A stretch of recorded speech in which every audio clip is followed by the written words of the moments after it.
The message came in just after I rinsed the mugs and turned off the kettle. Group chat, Vacation 2026, Palm Springs. Miles had posted a glossy brochure photo of a private villa with a pool and wine bar, followed by one sentence. The vacation is $900 each. If you can't afford it, stay behind. There was no greeting, no call, no mom, would you like to join us? Just a decision made without me and a price tag attached like a gate. I stared at the message a long time, then closed the app. I didn't reply, didn't argue, just stood in the quiet of my kitchen, letting the words settle somewhere cold inside me. He knew I was on a fixed income. He knew I wouldn't ask for help. He also knew I wouldn't fight back. That night, as I folded laundry, my phone buzzed again. This time, a fraud alert. Unusual activity detected. 4 luxury hotel bookings. Total $4,016. My heart jumped. I opened the banking app. The charges were already pending. The reservation confirmations were sitting in my inbox. All 4 under one name, Shelby M., my daughter-in-law. I didn't remember sharing my card with them, but when I clicked the emails, each had already been marked as read. Someone had been in my account, maybe not just recently, maybe for longer than I'd realized. I locked the card, changed the password, and stared at the empty inbox for a while. No apology, no warning, just a quiet theft dressed up as assumption. I used to believe keeping peace meant keeping quiet. Now I wasn't sure which cost more, my money or my silence. I closed the laptop, wiped down the table, and sat in the dark with a glass of water, staring at nothing. The morning sunlight hadn't even reached the kitchen window when another ping came through. A shared Google Drive folder, Vacation 2026, Family Planning. Inside were subfolders labeled Itinerary, Spa Options, Boat Day, and one titled Shared Costs. I opened the spreadsheet. There in neat columns were names, dollar amounts, and room preferences. Next to mine, confirmed, paid via Anissa's card. I sat down, phone in hand, the screen glowing with their plans, as if I'd said yes to all of it. They hadn't asked, they just inserted me. I pressed Miles's number before I could overthink it. He answered on speaker. "Hey, Mom," he said, breezy. "Did you see the folder? Cool, right?" "I did," I said. "Why does it say I've paid?" "It's already planned," he said, not missing a beat. "We just needed to get the reservations in. It'll be good for the family to reset. We've all been so tense." "I didn't authorize that charge," I said quietly. He sighed like I was the one being difficult. "It's just easier this way." Then Shelby's voice chimed in from the background, loud and unbothered. "Don't worry, Anissa, we'll pay you back when the taxes hit. Promise." I didn't say anything, because that's what they said about the fence, the one I paid to have replaced after the storm at Shelby's insistence. "We'll pay you back when the refund comes in, Anissa." That was 2 springs ago. The check never came. I stared at the cost breakdown. Every dollar accounted for except mine, every assumption typed with a smile. After I hung up, I didn't delete the folder. I printed it. Then I went to the closet, pulled out the accordion file I hadn't touched in years, and slid the sheet inside. The last tab was labeled Trust, Broken. That afternoon, I logged into my bank account and started pulling old statements line by line. By the time I clicked into the video call, they were already halfway through debating restaurants.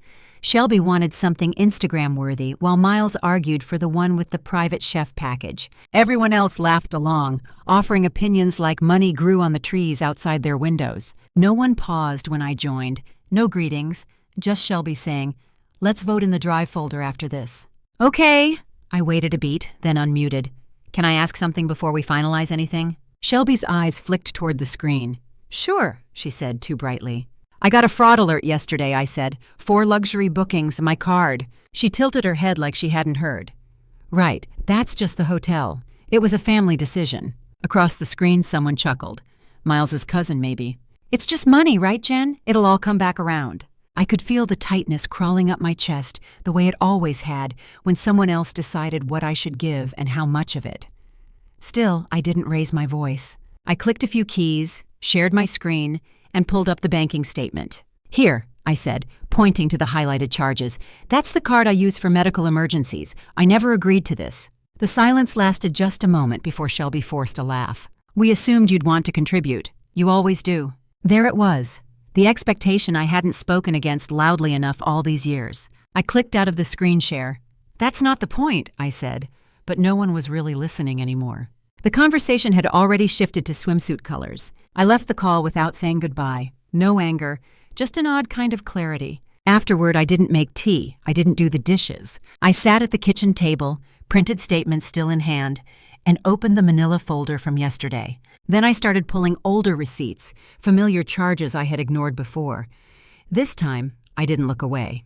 That night, I sat at the kitchen table with a notepad, my laptop open, and the quiet hum of the refrigerator filling the room. I told myself I was only going to call the bank to dispute the hotel charges, but once the representative confirmed they'd been made using my stored card information, something inside me hardened.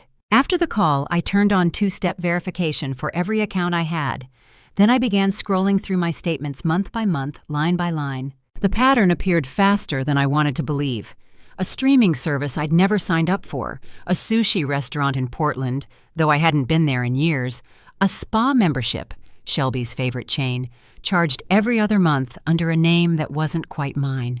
Always small amounts, always timed just far enough apart to blend into the background of groceries and utilities. I'd missed them because I'd trusted them. By midnight, I had a list, 15 transactions spanning nearly a year. I took screenshots, printed receipts, and circled dates with a red pen until the page looked like a warning sign. The next morning, I walked into the police station. The officer at the counter listened without judgment, just handed me a form and a calm nod. "You're doing the right thing," he said. I didn't feel right. I felt stripped. When I got home, I expected silence. Instead, my phone buzzed nonstop. Texts, missed calls, notifications. I opened one out of reflex. Shelby had posted a photo of a sunset with a caption, "Imagine being betrayed by the one person you thought you could count on." The comments were full of sympathy. People told her to stay strong. Some even wrote that family could hurt the worst. I didn't reply. I closed the app, muted the group chat, and turned the phone face down. Outside, the wind rattled the windows, and I let it. For once, I didn't try to fix the noise. Saturday morning, I opened the curtains and nearly dropped the mug in my hand. Miles stood on my porch, arms folded, expression caught somewhere between irritation and pity. He hadn't knocked. He was just waiting, like I owed him an explanation. When I opened the door, he smiled tight. Practiced, the kind of smile he used to get out of parking tickets. "Hey, Mom," he said. "Thought I'd stop by. You weren't answering your phone." "I had nothing to add," I said. He exhaled, the sound somewhere between a sigh and a laugh. "You're really taking this too far. It's just a trip. You filed a police report over some hotel rooms?" "I'm protecting myself," I said, keeping my voice even. He shook his head. "You're going to blow up the whole family over this. Shelby's been crying for days. You made her look like a thief." I looked at him carefully. "She used my card, Miles, without permission. That's not an accident." He frowned. "You've always been so cold about money. You care more about dollars than people. I thought we were family." Family. The word used like a shield, a lever, a way to make me bend. I didn't argue. Instead, I reached for my phone, pulled up the voicemail, and pressed play. Shelby's voice filled the space between us. Sweet at first, then quick, urgent. "Anissa, can I get your card number? Just to hold the reservation. I'll cancel it right after." The recording ended. Miles's expression froze. The charm slipped first, then the color. For a second, he looked young again, caught, small, unsure. He stepped back from the door, rubbing the back of his neck. "You didn't have to do all this," he muttered. "I did," I said quietly. "Someone had to." He didn't reply, just walked down the steps and into the driveway without looking back. When I closed the door, the silence felt heavier than before, but cleaner. I went to the table, picked up the folder, and added a new page labeled voicemail, March 9th. By evening, I had decided to drive to Talia's place. Talia opened the door before I could knock, her arms crossed over a sweatshirt, no makeup, hair tied back, like she hadn't planned to see anyone. But when she saw it was me, her mouth softened. She stepped aside without a word. Her apartment smelled like lemon cleaner and quiet. We sat at her kitchen table, 2 mugs between us, steam curling toward the ceiling. "I thought you didn't talk to anyone anymore," I said gently. She shrugged. "Didn't seem worth it." I didn't push, just waited. After a few minutes, she said, "They did it to me too, you know, Miles and Shelby." My fingers tightened around the mug. "They used my name to rent a car for their anniversary trip," she went on. "Said their IDs weren't updating in the system.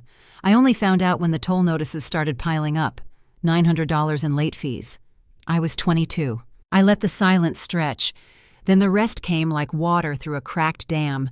a cousin who loaned them a credit card for one emergency and got it back maxed out, an aunt who covered part of their tax bill after Shelby claimed it was a paperwork mistake. None of them ever got repaid. Talia looked at me, eyes sharper than I remembered. I thought it was just me, that I'd done something to deserve it, that I was being dramatic. I shook my head. You weren't.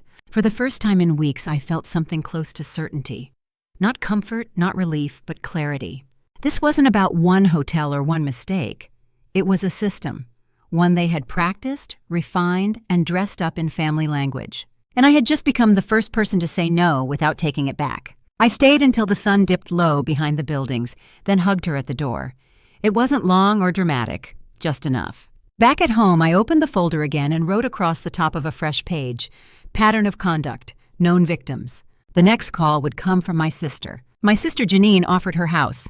Neutral ground, she said, though I doubted anything about this was truly neutral anymore. I arrived first, set a manila envelope on the dining table, and waited. They trickled in slowly. Miles, Shelby, my cousins, a few aunts and uncles, the ones who'd messaged, the ones who hadn't. Shelby clung to Miles's arm, wearing oversized sunglasses indoors, though we all knew why.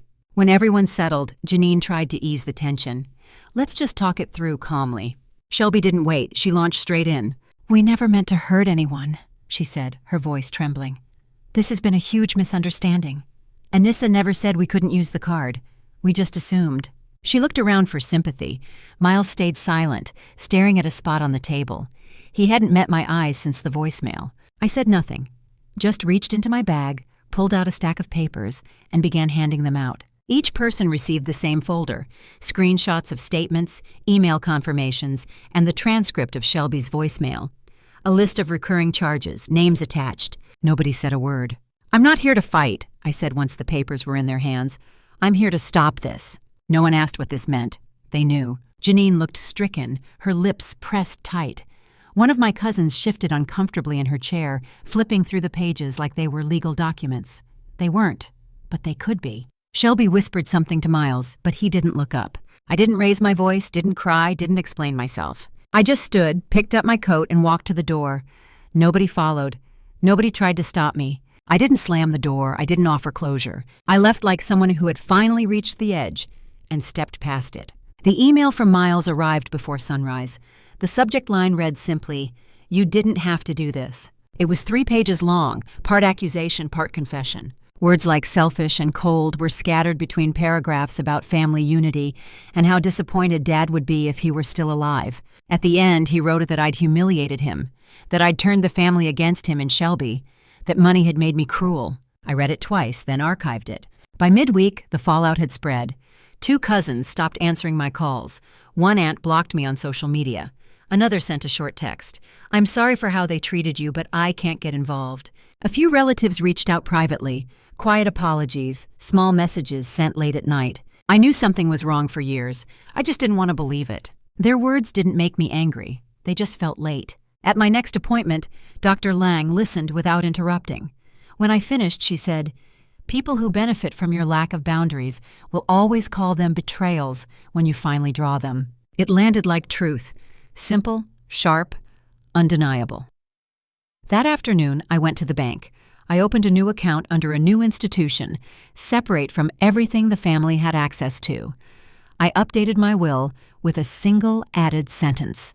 No shared financial responsibility shall be assumed unless documented in writing. The notary didn't ask questions. She just stamped the paper and smiled faintly, like she understood something about women who come in alone. At home, the phone rang twice and stopped. A new silence began to fill the house, not empty, but defined. The circle around me had grown smaller, but the edges were clearer now. I spent the evening sorting files, labeling envelopes, deleting contacts I no longer needed. When the house finally went dark, I realized I could breathe without waiting for the next demand to arrive. The call came on a Wednesday morning, just after I'd watered the plants. "This is Sarah from Westline Credit," the voice said. "We flagged an application for a new account in your name. It was declined automatically. Fraud alert on file." I didn't flinch. I didn't even ask who submitted it. I thanked her, hung up, and opened my email to log the incident with the case number. Then I made tea and let the moment pass without letting it define the rest of my day. I had prepared for this. not just with passwords and frozen credit, but with the understanding that people don't change just because you finally said no. Later that afternoon, Talia texted, "Hey, Antonissa, want to do a weekend up north? Just us. It's all set. No surprises. I booked everything through my own card, and the receipts are in your inbox. Thought you might like the mountains." The message was short, respectful, clear. I opened the folder she'd sent.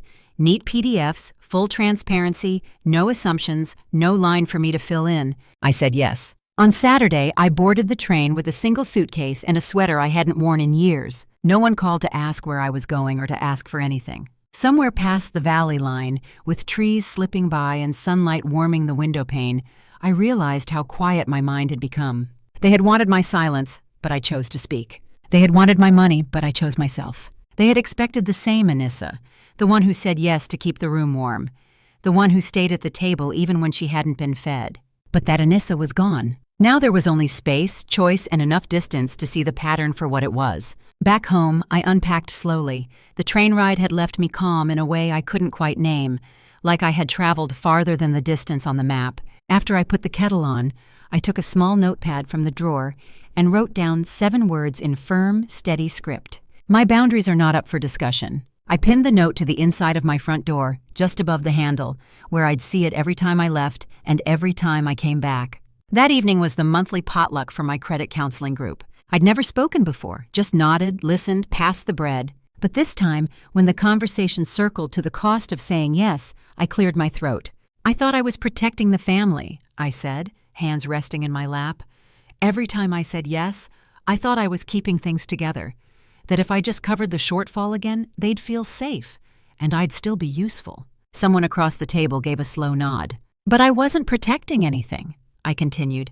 "I was just delaying the damage, pushing it down the line like interest on a debt no one intended to pay back." No one interrupted, no one minimized, they just listened. When I got home, I washed the dishes from earlier, folded the blanket on the couch, and dimmed the lights. I turned off my phone completely for the first time in weeks. No alerts, no unauthorized charges, no emergency texts demanding I fix something I didn't break. Just stillness. I sat in that quiet feeling, the air shifting slightly with the night breeze, the floor cool under my feet, the walls exactly where I left them. I had been so afraid of not being needed. But this felt different. Not needed, not used,